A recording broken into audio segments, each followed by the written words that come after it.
السلام علیکم۔ اللہ سب دیکھتا ہے۔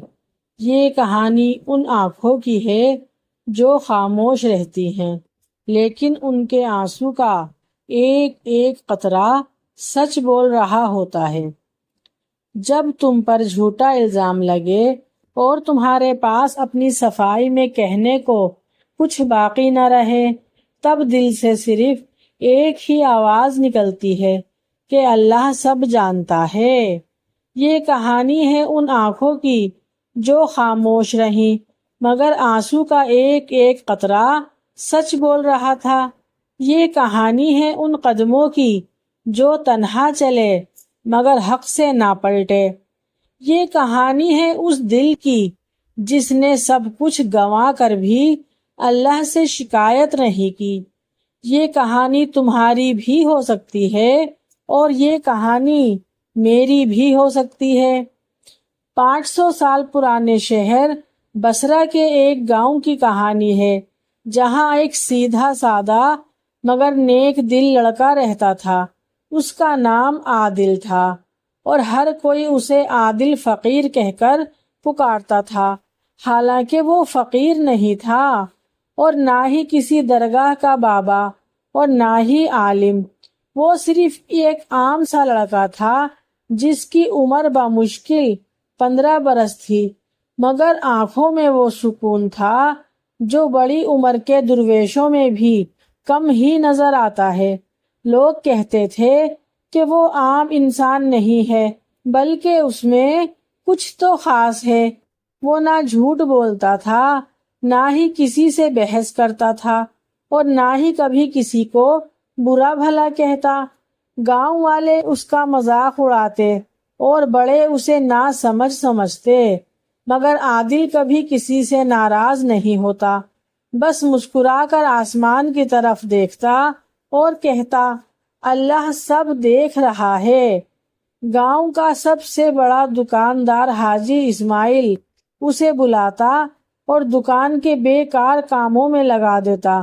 ایک دن اس نے عادل سے کہا کہ یہ 7 دینار ہیں، بازار سے 2 تھیلے چاول لے آؤ، مگر حساب صحیح رکھنا، سمجھے؟ عادل نے پیسے لیے اور دکان سے چل پڑا۔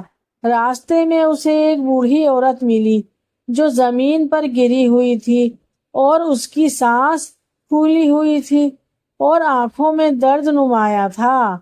عادل فوراً اس بڑھیا کے پاس رک گیا، اس عورت کو بٹھایا اور پوچھا، کیا آپ کو پانی چاہیے؟ عورت نے بمشکل سر ہلایا۔ عادل کے پاس 2 ہی راستے تھے، ایک بازار جانے کا جہاں حاجی اسماعیل کا حکم اس کی ایمانداری کا امتحان بن چکا تھا، اور دوسرا اس بوڑھی عورت کی مدد کرنا جس کے پاس نہ پیسے تھے نہ ہی طاقت۔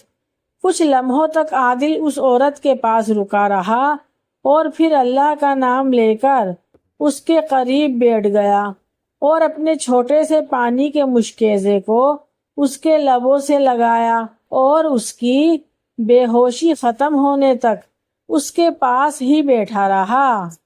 جب عورت کو ہوش آیا تو وہ آہستہ سے بولی، بیٹا، جو تم نے کیا ہے وہ اللہ کے فرشتے بھی لکھ چکے ہوں گے۔ وقت تیزی سے گزر چکا تھا۔ عادل نے تیزی سے بازار کی طرف دوڑ لگا دی، لیکن جب وہاں پہنچا تو ایک ہی تھیلا باقی بچا تھا، باقی سب فروخت ہو چکے تھے۔ اس نے ایک ہی تھیلا خرید لیا اور باقی 3 دینار اس بوڑھی عورت کو دے دیے تاکہ وہ کچھ کھانا خرید کر کھا لے، تاکہ اس کے بدن میں کچھ طاقت آ سکے۔ واپسی میں وہ الجھن میں تھا کہ حاجی اسماعیل اس کی بات پر یقین کرے گا یا نہیں۔ کیا وہ یہ سمجھ سکے گا کہ میں نے کچھ چرایا نہیں بلکہ حاجی اسماعیل کے پیسوں سے ایک بوڑھی عورت کی مدد کی ہے؟ لیکن عادل کے دل میں ایک مضبوط یقین تھا کہ سچ اپنے آپ کو ہمیشہ ثابت کرتا ہے، اگر آپ سچے ہوں اور آپ کی نیت صاف ہو تو۔ حاجی اسماعیل نے عادل کا چہرہ دیکھا تو فوراً غصے میں آ گیا کہ صرف ایک تھیلا اور باقی دینار کہاں ہیں۔ اس کی آواز میں غصہ بھی تھا اور شک بھی۔ عادل نے نرم لہجے میں سب کچھ سچ سچ بتا دیا کہ بوڑھی عورت، تاخیر، پانی اور بازار میں چاول ختم ہو جانا۔ حاجی اسماعیل کی آنکھیں غصے سے لال ہو گئیں، جیسے وہ ہر لفظ کو تول رہا ہو۔ پھر کہا، یہ سب کہانیاں سنانے سے بہتر ہے کہ تو سچ بول دے، اور سچ بول دے کہ پیسے کدھر چھپائے ہیں۔ حاجی نے دوسری دکان سے اور لڑکوں کو بلا لیا، عادل کے ہاتھ سے تھیلا لیا اور اس کی تلاشی شروع کر دی۔ عادل خاموش کھڑا رہا، کچھ نہ بولا۔ جب لڑکوں کو کچھ نہیں ملا تو حاجی نے اسے جھاڑ پلائی اور کہا، اگر چور نہ بھی ہو تو بے وقوف ضرور ہے، جسے وقت کی قدر نہیں۔ گاؤں کے لوگ یہ سب دیکھ رہے تھے، لیکن کوئی عادل کے حق میں نہیں بولا۔ عادل خاموشی سے وہاں سے چلا گیا۔ راستے میں اس کا دل تھوڑا بھاری تھا، مگر وہ جانتا تھا کہ جو اس نے کیا وہ غلط نہیں تھا۔ رات کے وقت جب وہ مسجد کی صفیں درست کر رہا تھا تو وہی بوڑھی عورت مسجد کے دروازے پر آ کھڑی ہوئی۔ اس نے امام صاحب کو آواز دی اور کہا، امام صاحب، آج جو میں زندہ کھڑی ہوں وہ اس لڑکے کی وجہ سے ہے۔ اگر وہ وقت پر نہ آتا تو شاید میں یہ شام نہیں دیکھ پاتی۔ امام صاحب نے حیرت سے عادل کی طرف دیکھا اور پھر نرمی سے عورت کو بٹھایا، پانی دیا اور عادل سے کہا، بیٹا، تم نے وہ کیا ہے جو بہت سے لوگ نہیں کرتے، تم نے ایک انسان کی جان بچائی ہے۔ اللہ تمہیں اس کا اجر ضرور دے گا، اور سچائی کا صلہ ہمیشہ اللہ دیتا ہے، نہ کہ لوگ۔ اگلے دن فجر کی نماز کے بعد گاؤں میں ایک عجیب واقعہ پیش آیا۔ حاجی اسماعیل کی دکان کا تالا ٹوٹا ہوا تھا اور اندر کا سارا سامان بکھرا پڑا تھا، مگر نقدی کا صندوق ویسے کا ویسا ہی تھا۔ صرف ایک رقعہ رکھا تھا جس میں لکھا تھا کہ سچ کو شک کی نظر سے دیکھنے والا خود اندھیروں میں کھو جاتا ہے۔ حاجی اسماعیل نے اپنی دکان کی بکھری حالت دیکھی تو اس کی آنکھوں میں غصے کی چنگاریاں بھڑکنے لگی۔ نقدی تو اپنی جگہ موجود ہے، لیکن سامان بکھرا پڑا تھا اور الماریوں کے تالے ٹوٹے ہوئے تھے۔ لوگ باتیں بنانے لگے۔ کسی نے کہا، شاید یہ کسی کا پرانا حساب تھا۔ کسی نے کہا، شاید یہ کسی فقیر کی بد دعا ہے، اور زیادہ تر لوگ اس کا الزام عادل پر لگانے لگے کہ لازمی طور پر یہ عادل کی طرف سے انتقامی کارروائی ہے۔ امام صاحب کو جب اس واقعے کی خبر ہوئی تو وہ صرف اتنا بولے، کبھی کبھی اللہ خود سچ کے لیے گواہ بھیجتا ہے۔ لیکن حاجی اسماعیل کے ذہن میں فوراً عادل کا نام آیا۔ اگلی صبح وہ سیدھا امام صاحب کے پاس گیا اور اونچی آواز میں بولا، امام صاحب، اگر آپ کی نگرانی میں رہنے والا یہ لڑکا اتنا سچا ہے تو رات میری دکان میں کیا کر رہا تھا؟ لوگوں نے اسے دیر تک اکیلا گھومتے ہوئے دیکھا تھا، اور اس کی میرے خلاف نفرت بھی چھپی ہوئی نہیں ہے۔ امام صاحب نے سکون سے کہا، اگر تمہارے پاس ثبوت ہے تو پیش کرو، الزام لگانا بہت آسان ہے۔ حاجی اسماعیل نے کہا، ثبوت میں خود پیش کروں گا، اگر وہ بے قصور ہے تو اللہ جانے، اور اگر وہ چور ہے تو میں اسے گاؤں سے نکال کر ہی دم لوں گا۔ اسی دن گاؤں میں اعلان کر دیا گیا کہ اگر عادل قصوروار ہو تو اسے اسی دن گاؤں سے نکال دیا جائے گا۔ عادل خاموشی سے مسجد کے ایک کونے میں بیٹھا تھا۔ امام صاحب نے اس کے کندھے پر ہاتھ رکھا اور کہا، بیٹا، وقت آ گیا ہے کہ تمہارا سچ تمہارے لفظوں سے نہیں بلکہ تمہارے صبر سے پہچانا جائے گا۔ تم کیا چاہتے ہو؟ جواب دو یا خاموش رہو۔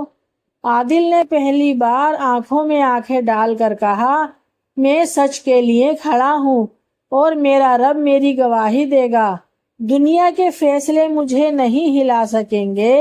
وہ رات عادل کے لیے بڑی مشکل تھی، نہ کسی نے اس سے بات کی اور نہ کسی نے اس کی طرف نظر اٹھا کے دیکھا، اور اگلی صبح گاؤں کے بزرگوں نے اعلان کیا کہ 3 دن بعد سب کے سامنے فیصلہ سنایا جائے گا۔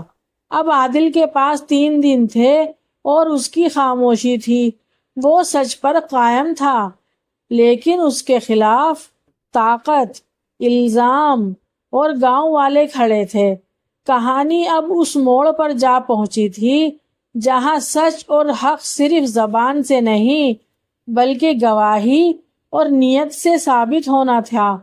تیسرے دن کی شام کے وقت جب سورج چھپنے لگا تو گاؤں کے چوک میں پنچایت لگائی گئی۔ بزرگ، تاجر اور عام لوگ جمع ہونے لگے۔ امام صاحب، حاجی اسماعیل اور چند معتبر لوگ بیٹھے تھے۔ سب کی نظریں عادل کو ڈھونڈ رہی تھی۔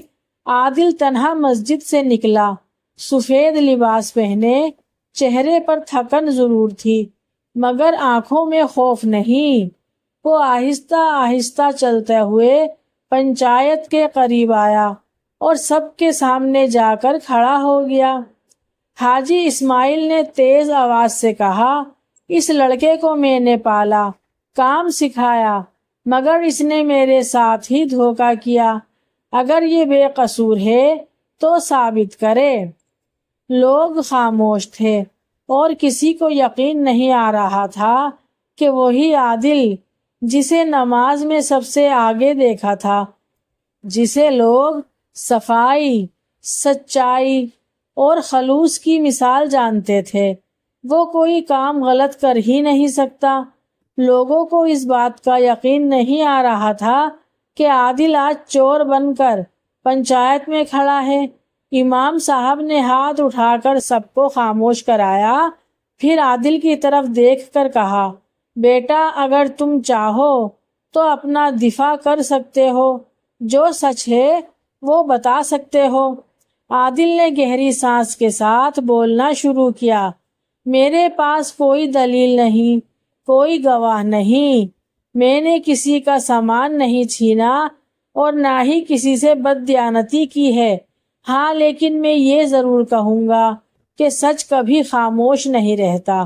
اگر میں چور ہوں تو اللہ گواہ ہے، اور اگر میں بے قصور ہوں تو وہی میرا وکیل ہے۔ عادل کی بات سن کر لوگوں پر جیسے خاموشی طاری ہو گئی۔ عادل کے منہ سے نکلے ہوئے لفظ سیدھا دل پر اثر کر رہے تھے۔ اسی لمحے گاؤں کا ایک چھوٹا سا لڑکا حسن دوڑتا ہوا آیا۔ اس کے ہاتھ میں ایک چمکتی ہوئی چابی تھی۔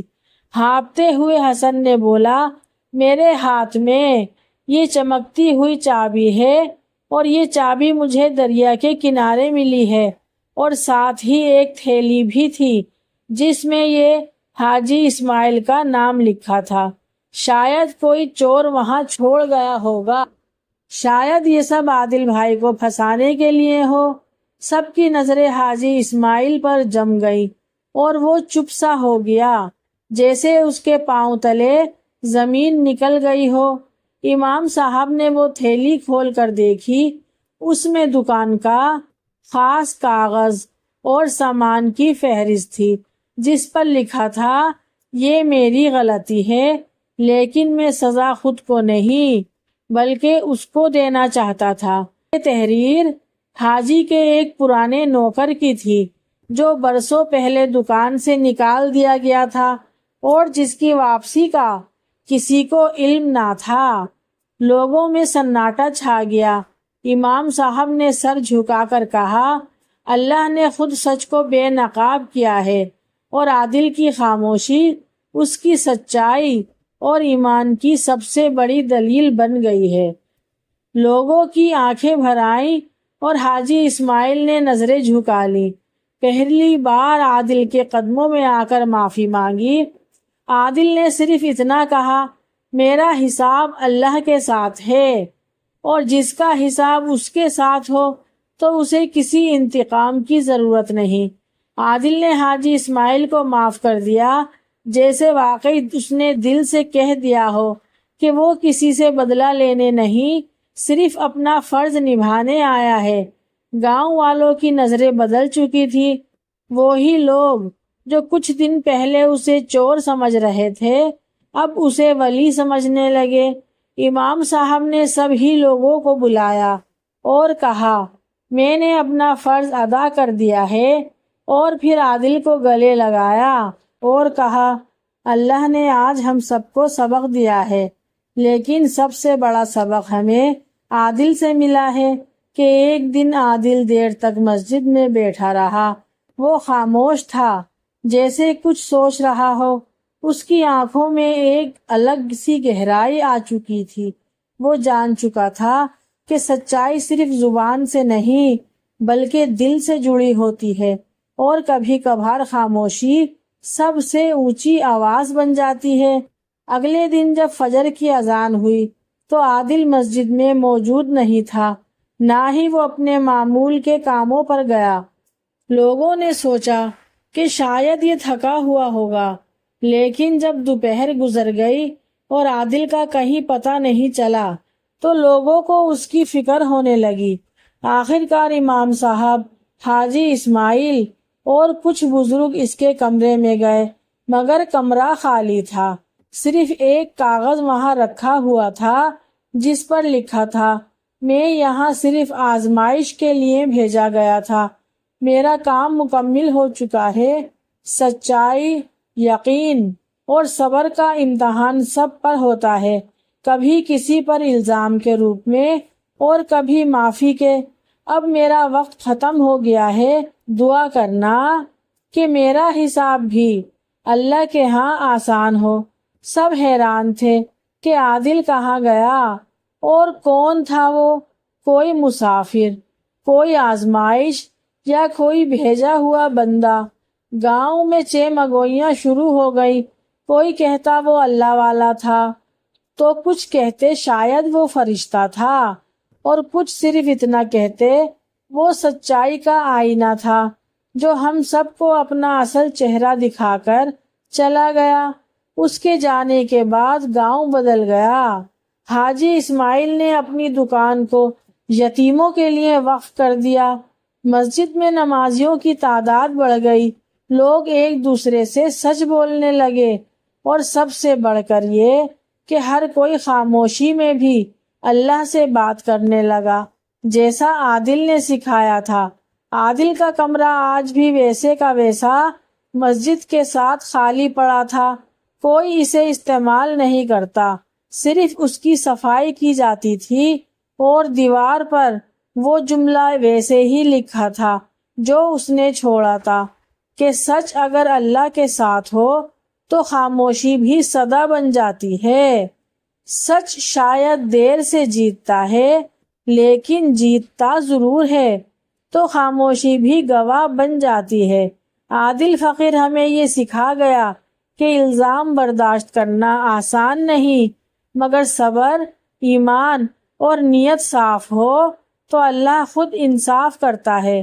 اگر یہ کہانی آپ کے دل کو چھو گئی ہے تو پلیز جلدی سے لائک کر دیں، میرے چینل کو سبسکرائب کر دیں، اور ویڈیو دیکھنے کے لیے آپ سب کا بے حد شکریہ۔ نیکسٹ ویڈیو کے لیے اللہ حافظ۔